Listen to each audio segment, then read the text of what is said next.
صباح الفل. النهارده حلقه جديده من توكيل توكل، ومعانا عربيه النجمه الثلاثيه مرسيدس. معانا النهارده الاي 180 2021.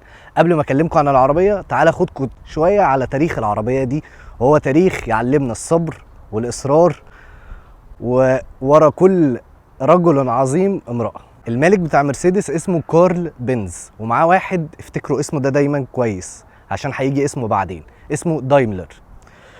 كارل بنز ما بدأ حياته كان والده شغال سائق قطار، ده اللي خلاه يحب شوية الآلات والمحركات والتكنولوجي والكلام ده. في الوقت ده ما كانش فيه مواتير، كانت الناس لسه بتبدأ تشوف فيه مثلا عجلة بتاع، بس ما فيش ولا موتور عربيات. كارل بنز دخل هندسة واتخرج في 1864.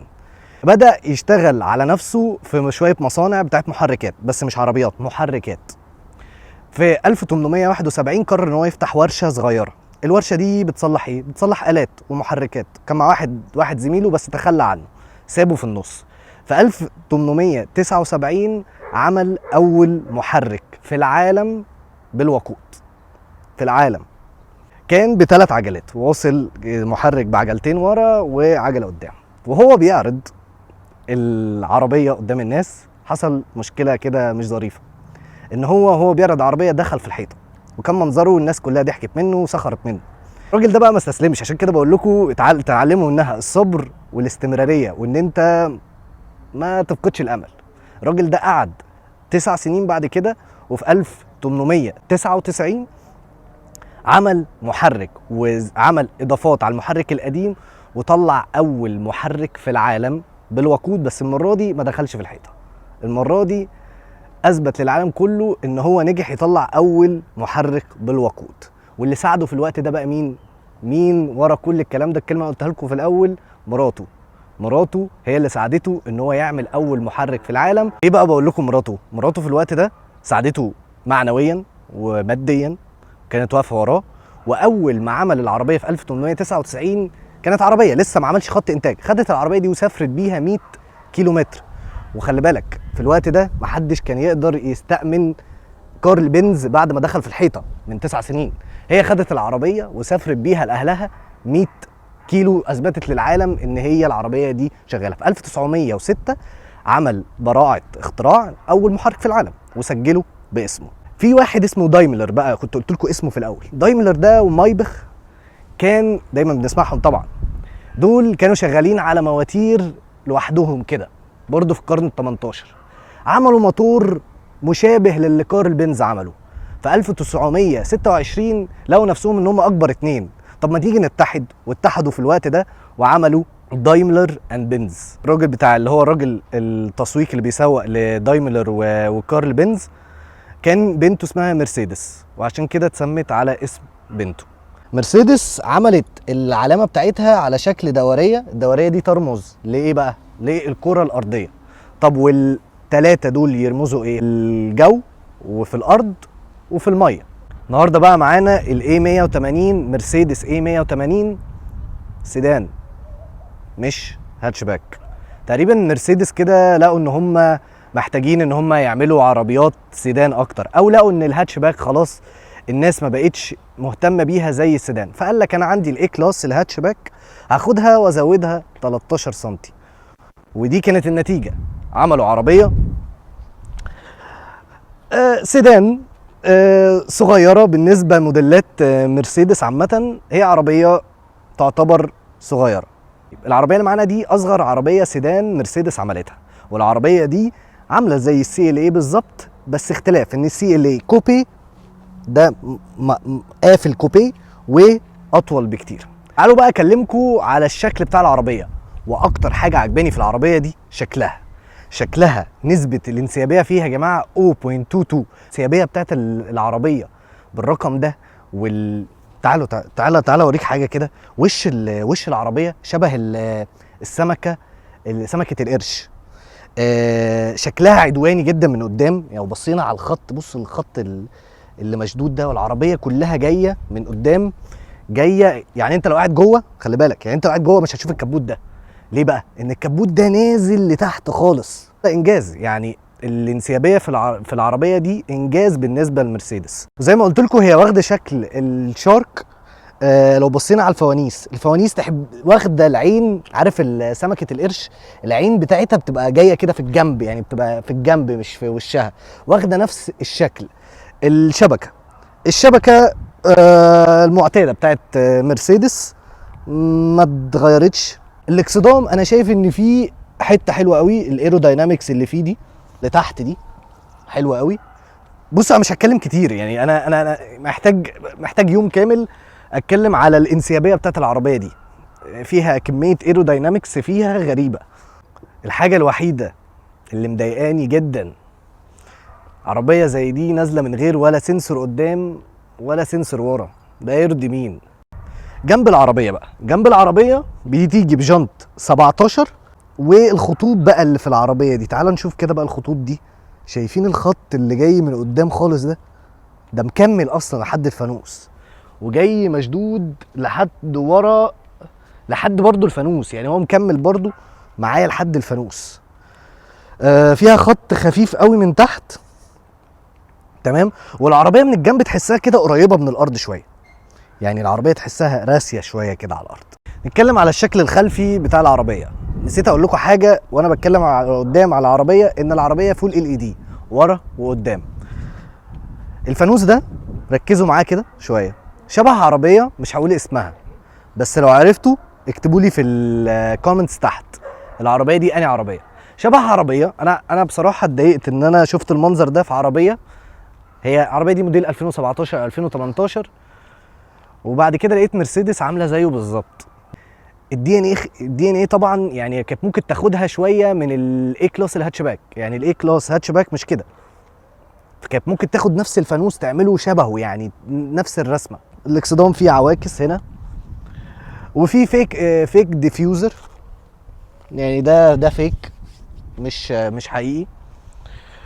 وطبعا زي ما قلت وهعيدها تاني، ما ينفعش عربيه مرسيدس بالسعر ده، هي سعرها قليل بس من غير سنسور يا جماعه. هو في حاجه يعني غفرت للعربيه دي، يعني الكاميرا اللي فيها، الكاميرا دي الكواليتي بتاعتها هوريها لكم من جوه. الكواليتي بتاعتها هي بتفتح وتقفل طبعا، هي دلوقتي قافله، بس اول ما تجيب ريفرس هتروح الباب ده فاتح وهي نازله. برضو يعني ايه، ديزاين حلو قوي مرسيدس عملوه. الكواليتي بتاعتها حلوه، التحديدات بتاعتها كويسه قوي، بس ما فيهاش التون اللي هي بتيجي تقول لك مثلا انت قربت او بتاع، بس هي ريل ومقاساتها مظبوطه قوي. تعالوا بقى نتكلم على الشنطه. شنطه العربيه دي بتفتح بالريموت ومن جوه ومن هنا، 3 طرق، بس بتتقفل بالايد، وده حاجه انا بصراحه شايفها احنا في 2021 ما ينفعش، لازم كهرباء. تعالوا بقى نبص على مساحه الشنطه. مساحه الشنطه 405 لتر. بالنسبه لعربيات مرسيدس دي شنطه صغيره، بس انا خدت بالي من حاجه حلوه في الشنطه الاكسس بتاعها ان انت تدخل حاجه كبير ومعمول بكيرف كده، ده يخليك تدخل مثلا لو معاك شنط او حاجه تدخلها بسهوله. بس هي كشنطه متوسطه، بس كنا محتاجين اكبر شويه. قالوا بقى اكلمكم على العربيه القاعده ورا. الدخول حلو عشان هي مش كوبيه، يعني راسك ممكن تخبط هنا، الدخول بتاعها سهل. القعده انا مش طويل، انا 175، فلو حد طويل شويه لا هتبقى مريحه بالنسبه له. الرجليك برضو في مسافه كويسه قوي. الحاجه الوحيده الوحشه ورا موضوع النفق ده. النفق ده كبير قوي يا جماعه، اول مره اشوفه في عربيات، يعني نفق لو حد جه قعد كده في النص اهو هيبقى قاعد متضايق، هيبقى قاعد عامل كده اهو، فده النفق ده عالي قوي. العربيه فيها الارم ده بيفتح 2 كاب هولدرز شياكه. اللي انا خدت بالي برضو منه في اللي هو الايزوفيكس بتاع كراسي الاطفال. العربيه بتنزل كراسي اللي قدام واللي ورا جلد، وفيهم حته قماش من النص. اللي معانا دي النهارده A180 بريميوم، دي تعتبر الفئه الاولى. في بروجريسيف دي الفئه الثانيه. ايه الفرق ما بينهم؟ اول فرق الجنط بيجي في البروجريسيف 18 سبورت، وبيبقى فيه فتحة سقف بانوراما. الكراسي هنا يدوي، هناك كهرباء، وفيها الكتريك سيتس، التحكم طبعا بيبقى هنا. العربية دي من جوه تحفة فنية، من اول الخامات المستخدمة، ده رابر، خامة انضف انواع الرابر. التابلو معمول كده بكيرف نازل، وواخدين لير تانية برضو نفس الخامة، تحفة. البيانو بلاك اللي موجود في العربية كلها ده معمول بطريقة جامدة جدا. واللي بيميز برضو مرسيدس ان هما لاغيين موضوع الفتيس اللي هنا وعاملينه هنا، فعاملين لك زي مساحة كبيرة قوي للانترتينمنت سيستم بقى، ان انت تقدر تتحكم، والشورت كاتس بتاعة العربية موجودة هنا. في مسند هنا جميل جدا تسند عليه ايدك، حلو جدا. دي تاتش باد، يعني انا لو جربتها لكم كده سريعا، الريسبونس بتاعها على الشاشه بطريقه، وفيها فيدباك، يعني هي بتديك فيدباك في ايدك. الزراير طبعا الشورت كاتس فيها عندك للنافيجيشن، في للراديو، في للتليفون، في ان انت ممكن تروح على العربيه على طول.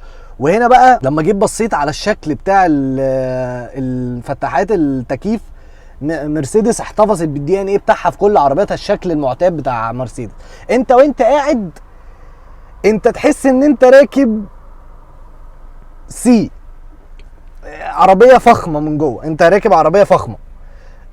لما تيجي تنزل بقى لبره تبص عليها تحسها صغيره شويه. طبعا الشاشتين 10.5 بوصه كل واحده. والجامد ان هم عاملين لك ان هم مربوطين ببعض، هو في فاصل ما بينهم بس شكلها جامد قوي. حاجه برضو خدت بالي منها، الجرافيكس بتاعتها، تحس ان انت كده معاك ايه مثلا، جرافيكس نظيفه جدا. التاتش حتى بتاعتها دي تاتش، طبعا نسيت اقول لكم دي تاتش. التاتش بتاعها حلو جدا، يعني الريسبونس بتاعه على طول، مفيش ديلي، مفيش اي حاجه. الشاشه دي عاديه، والشاشه دي برضو فيها ميزه ان انت ممكن مثلا تغير شكل العدادات. يعني مثلا ده العداد العادي، طبعا في ماوس بقى هنا يا جماعه، يعني هنا برضو في ماوس تاتش تقدر ان انت تتحكم فيه. هنا ممكن تغير مثلا تخليها كلاسيك، ده شكل الكلاسيك، وتخلي لك برضو الشكل هنا كلاسيك، في سبورت، في بروجريسيف.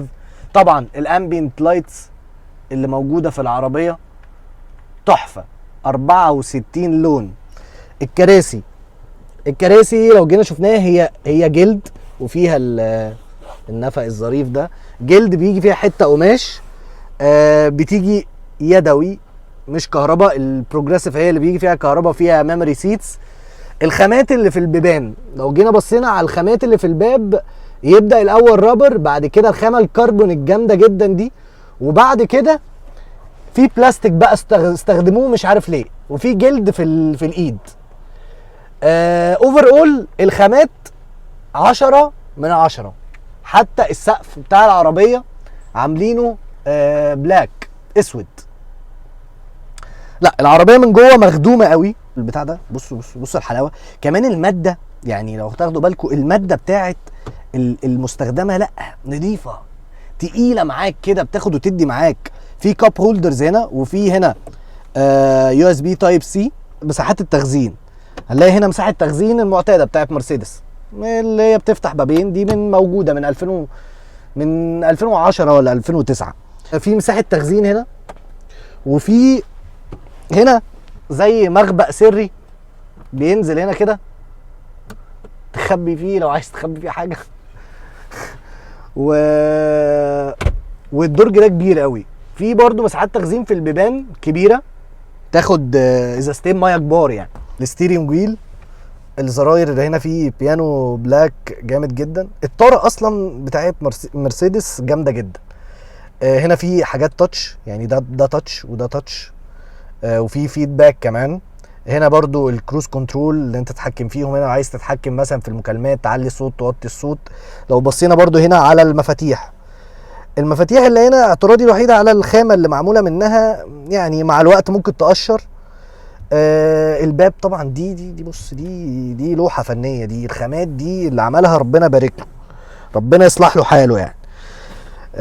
بصراحه خامات من جوه 10/10. التكييف 1 زون، دي حاجه برضو يعني ناخدها على العربيه، ان هو التكييف 1 زون بس. بس طبعا يكفي له الديزاين، يعني هو عامل لي وان زون بس عامل لي ديزاين تحفه، فكتر خيره. العربيه بيجي فيها انديفيدوال وسبورت وكومفورت وايكو. العربيه دي بقى فيها حاجه حلوه قوي.